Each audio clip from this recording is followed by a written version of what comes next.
D4 on the board here from FIDE Master David Akhmedov. No one's heard of him, sorry David. And who's his opponent? The one and only world number one, Magnus Carlsen. And he opens with knight h6, one of the stinkiest opening moves you can possibly play with black. Has Magnus lost his mind here? Does he need himself one of these? The Magic Mind productivity shot. Now, I know regular viewers have heard me talking about this now for 6 days because it's day 6 of my 10-day challenge. Well, if you don't know already, this will boost your productivity no end. Yes, you got to get your good sleep, your diet, your exercise, but if you need that little boost to get through the to-do list, be productive, these are awesome. I've seen myself bouncing off the walls, getting stuff done. The link's in the description. Go to magicmind.com/epicjan and give it a go if nothing else. Massive 45% discount, and I've even got mushrooms in.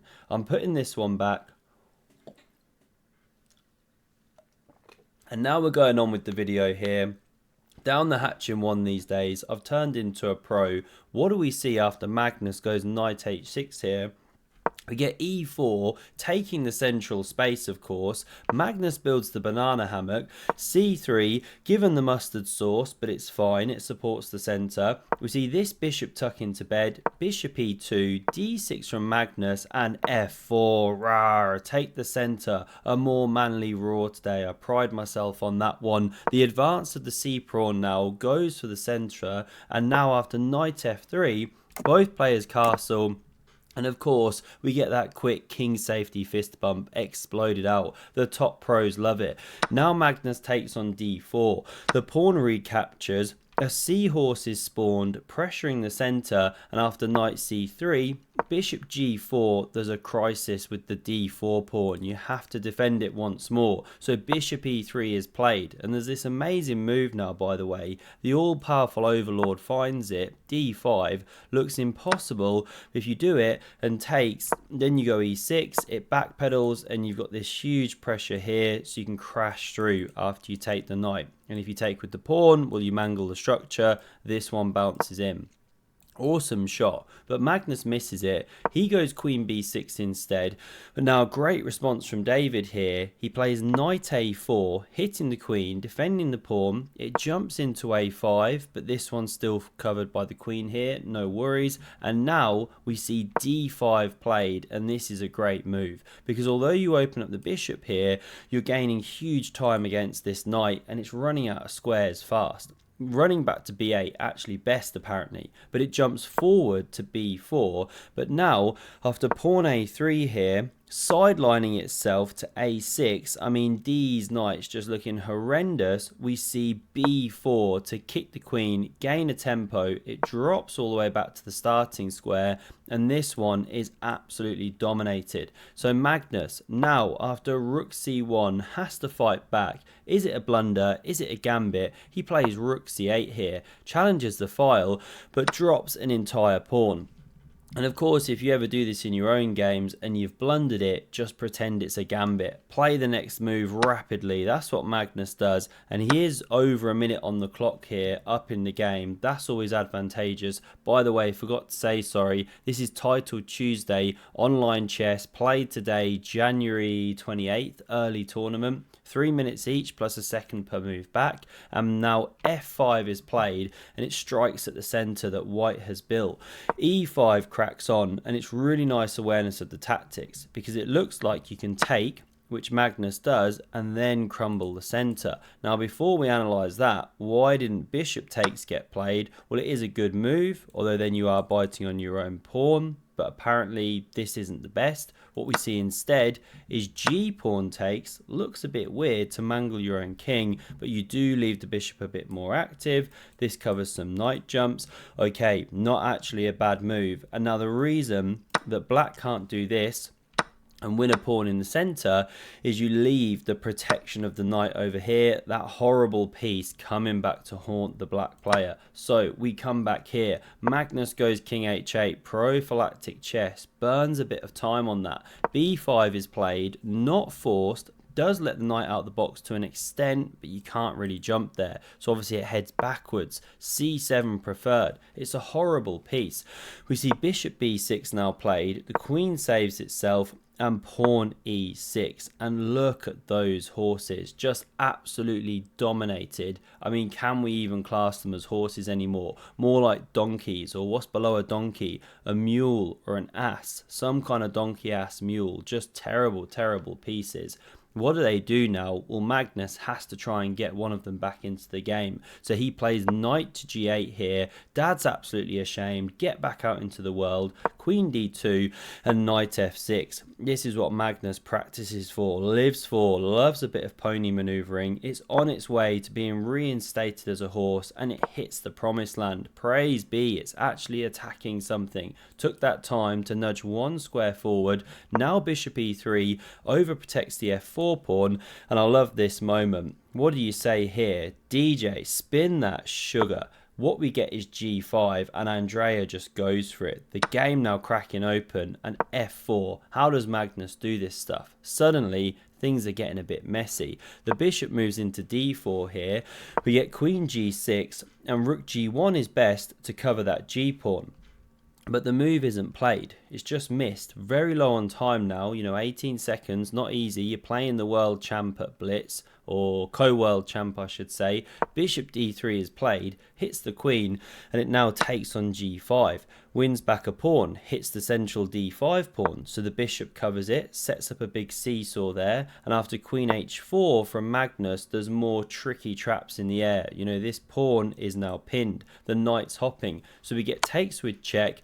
And now you could take back with the king, apparently best according to Stock Barnacle, but the knight takes is played. Queen c3 is now very strong. Looking down here, can't draw today. Looking down here and even down here, but missed.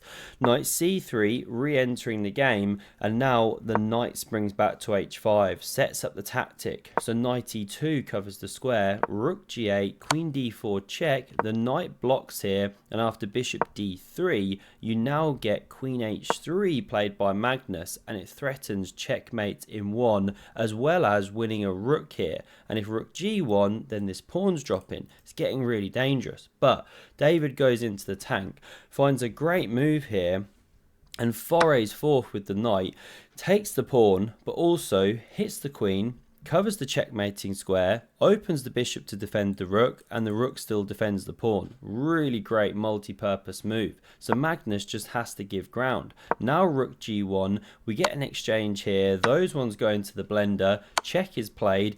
King f2 on the board, king g7, and now a slightly strange move. One at a4, bishop e2. Maybe David just low on time here. He goes knight e2, and it actually drops a pawn in the center. Magnus snaps it off. The game's hotting up. We get takes with the queen. Knight recaptures, and the problem is, although white's a pawn up still, the big thing for Magnus is one of his knights is still completely in jail. He has to eliminate one of these pawns. This is more the obvious target. So he first plays after knight d4, king f6, hitting the pawn. Also keep an eye on the check, which is coming. Now we get bishop takes on h7. The knight hits c7 here, and it double attacks two pawns. So bishop e4 played in response, moving out the way so this one can run, and hitting the pawn on b7. Magnus pushes with d5, thrusting forward and covering the b pawn, probably the best move here. But bishop f5 played, covering e6, and look at the bar react here, because Magnus now has a shot. He plays it. Bang, takes on b5, and the key thing here is that the knight on d4 is overloaded, so takes is played, best move. The king takes here, and unbelievably the best move is the outlandish knight d6 check. Point being, if takes, the pawn runs, you just can't get back. You can't bring the knight over or anything. Crazy lines, awesome stuff. And so after that check, you have to take the pawn. White takes here and is sitting better with now two outside runners. You're getting trousered. So that was the best move. But okay, you just don't find that on seconds. Instead, we see king e3. So natural, but given the double question marks of doom, ketchup on the board, because after Magnus captures, yes, it's 3-on-3, but white's got the outside passer. It's so dangerous here. Now we see king d4. Sorry, I'm getting myself mixed up. So it's come back to level, even though white was way more ahead. But white's still a bit better unless black can tiptoe in the correct direction here. Check is now played. The king comes here. Yes, there's a path to drawing, but it's very, very narrow. We now see h4, d4 played, the red carpet rolled out, and after king c4, Magnus checks, the king blockades, the knight jumps back, h5, king d5, f4, and we reach the crunch time moment. Because what should Magnus play here? e5 is best. And here's a sample line. You carry on pushing, preparing to make the queen, but then you can even take. How is this possible? Well, after this, there's a check. Then you bring the knight back, cover the queening square, and this should be a draw. You know, black's got counterplay with these pawns. Despite this, okay, game goes on. As you can imagine, there's 1,000,001 lines. But e5 technically should be leading to some kind of equilibrium, but black has to be careful. However, Magnus Carlsen plays a different move. What does he do? He picks up the piece which has dreaded him all game, the knight, and he puts it on e5.